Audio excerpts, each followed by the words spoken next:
وقت بدل رہا ہے، حالات بدل رہے ہیں، لیکن ہم نہیں بدل رہے۔ زمیں جنبد نہ جنبد گل محمد۔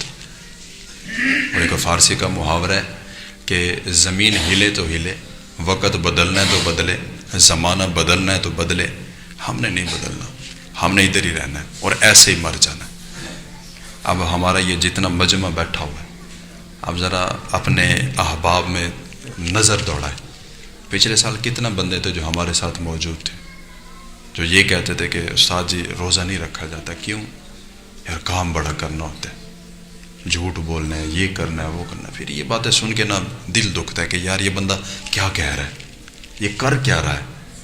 آج نہیں ہے وہ ہمارے ساتھ جو یہ وہم بال کے بیٹھے تھے کہ یار کام اتنا زیادہ ہے، بچوں کو پالنا ہے، روزی روٹی کا مسئلہ ہے۔ اس سال نہیں ہے، بچے پل رہے ہیں، گھر بھی چل رہا ہے، کاروبار چل رہا ہے، سنبھالنے والوں نے سنبھال لیا۔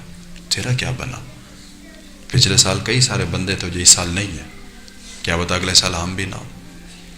اگر ہم رمضان میں بھی توبہ نہیں کریں گے، اگر رمضان میں بھی ہم رب کے حضور نہیں حاضر ہوں گے تو پھر کب آئیں گے؟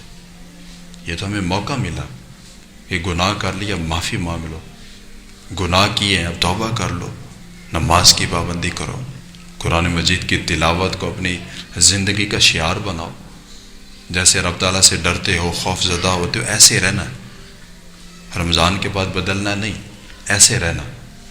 اب ہم جتنا بھی بندے صبح کے ٹائم اٹھ کے نماز پڑھنے آتے ہیں، کیا ہوا ہے ہمیں؟ ہم مر گئے۔ جتنا بھی بندے صبح جلدی اٹھ کے آتے ہیں، کیا ہوا ان کو؟ کوئی تکلیف تو نہیں ہوئی، کوئی نقصان نہیں ہوا۔ اب جیسے ہم سحری کے ٹائم اٹھتے ہیں، ایک چیز آپ نے لازمی کرنی ہے سحری کے لیے۔ سحری کے لیے تو ہم اٹھتے ہیں 20-25 منٹ پہلے اٹھنا ہے۔ سحری کا جو وقت ہے 3 بجے سے پہلے، سحری سے تھوڑا پہلے اٹھ کے نا 5-10 منٹ پہلے، 15-20 منٹ پہلے، رمضان میں یہ معمول بنائیں کہ بھائی تہجد کا اہتمام کرنا ہے۔ اگر رمضان ہو، سحری کا وقت ہو اور ساتھ تہجد ہو جائے، میں کہتا ہوں سبحان اللہ، پھر تو کیا ہی بات ہے۔ اگر اس نیکیوں کے سیزن میں بھی ہم نے نیکیاں نہیں کمانی تو پھر کب کمائیں گے؟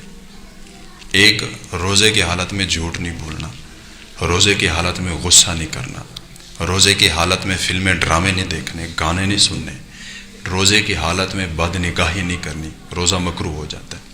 غصہ کریں گے روزہ مکروہ ہو جائے گا۔ اور ایک خاص اور بالکل جو ہے نا میں کہتا ہوں اہم بات، کسی سے پوچھنا نہیں روزہ رکھا کہ نہیں رکھا۔ یہ ہماری بڑی گندی عادت ہے، ہر بندے سے پوچھتے ہیں وہی تو روزہ رکھا، نہیں پوچھنا۔ یہ روزہ اور اللہ کے درمیان جو ہے نا یہ بندے کے معاملات ہیں، اس میں بندہ نہیں انوالو ہو سکتا، بندہ پوچھ نہیں سکتا۔ اس کی وجہ بیان کی گئی ہے کہ جب ہم نے کسی سے پوچھا کہ یار روزہ رکھا کہ نہیں، اب وہ جھوٹ تو نہیں بولے گا بیچارہ، وہ کہے گا یار روزہ نہیں رکھا، یہ مسئلہ تھا، وہ تھا۔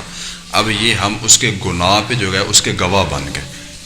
ہو سکتا ہے قیامت کے روز رب تعالیٰ اس کو معاف فرما دیتا کہ یار ٹھیک ہے روزہ نہیں رکھا، معاف کر دیا، لیکن جس گناہ پہ کوئی اگلا بندہ گواہ بن جائے پھر رب تعالیٰ معاف نہیں فرماتا، پھر اس کی سزا ملتی ہے۔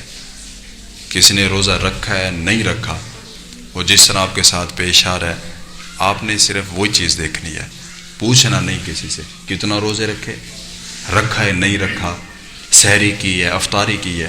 ہر ایک چیز کی الگ الگ جو ہے نا وہ کیٹیگریز ہیں، ہر ایک چیز کا اپنا اپنا ثواب ہے۔ روزے کے ساتھ تراویح لازم نہیں ہے، روزے کے ساتھ تراویح لازم نہیں ہے۔ کچھ بندے یہ بھی جو ہے نا بہانہ لگا کے روزہ چھوڑتے ہیں، وہ کہتے ہیں یار تراویح پڑھی نہیں روزہ نہیں رکھتے۔ ایسا نہیں ہے، تراویح علیحدہ عبادت ہے، روزہ علیحدہ عبادت ہے، اور تراویح بھی 20 رکعت ہے، اور یہ بھی سنت مؤکدہ ہے۔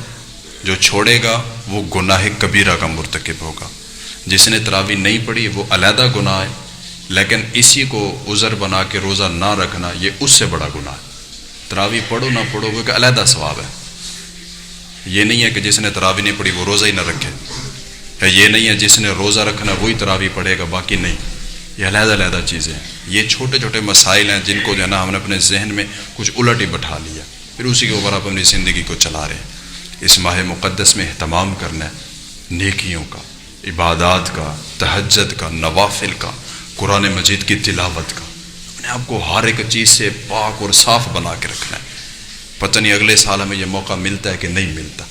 اللہ رب العزت ہم سب کو اس ماہ مقدس کا ادب و احترام کرنے کی توفیق عطا فرمائے، آمین۔